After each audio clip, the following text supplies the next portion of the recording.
to play, but you're never gonna beat me. Look the other way, what I'm doing ain't easy. Bloody hands stained from the people who deceive me. Muddy hands break through the chains, go free me. Looking for change, looking for pain, pulling a mob, pushing a train. I'll never stop, stick to a lane, pick up the pieces and go rearrange. I'll be the... Following closing arguments on Tuesday, the jury rejected the defense's claim of self-defense and convicted Anthony of first-degree murder. They were given the option to consider a lesser charge, but the evidence was overwhelming.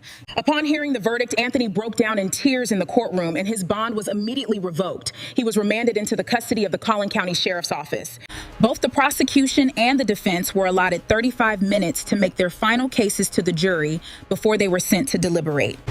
The state focused heavily on the argument that lethal force was completely disproportionate to the situation.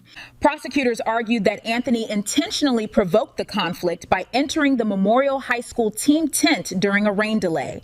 I have been asked 15 times, but I'm not leaving. Touch me and see what happens. I never went looking for a fight. I was just trying to protect myself when things spun completely out of control. It was a split-second reaction to feeling completely swarmed and cornered. This was a statement from Karmelo's defense highlighted testimony showing that Metcalf put his hand on Anthony's shoulder or shoved him just before the stabbing occurred. They argued that Anthony felt swarmed and outnumbered by the opposing school's athletes.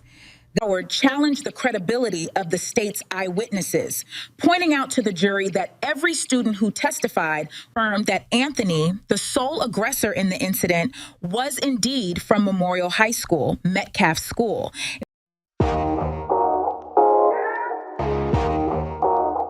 Anthony was a minor at the time. The death penalty was off the table. He's facing a standard punishment range of 5 to 99 years or life in prison. Karmelo, 19, has been sentenced to 35 years in prison for the fatal stabbing of 17-year-old Austin at the 2025 Frisco ISD track meet. Anthony has been permanently remanded into the custody of the Collin County Sheriff's Office to begin serving his sentence. We have watched this case incredibly closely from the very beginning, always hoping for a different outcome for Karmelo. Young, aspiring athlete with so much potential ahead of him. At the end of the day, both families are deeply hurting, and there is absolutely no win in a case like this. Looking at how this played out, two things stand out heavily. First, it's hard not to feel like Karmelo didn't stand a chance in the state of Texas, especially facing an all-white jury. I really don't feel like the jury fully took into consideration that Karmelo was provoked. Put yourself in anyone's shoes. If someone provokes you, is instantly going to go into defense mode. You are going to protect yourself, especially knowing you're outnumbered by multiple players from the same team. My prayers go out to both of these families during this devastating time. And my prayers are with Karmelo as well. Trust God's timing, hold on to faith, and for his legal team to find the grounds needed to get this conviction overturned on appeal.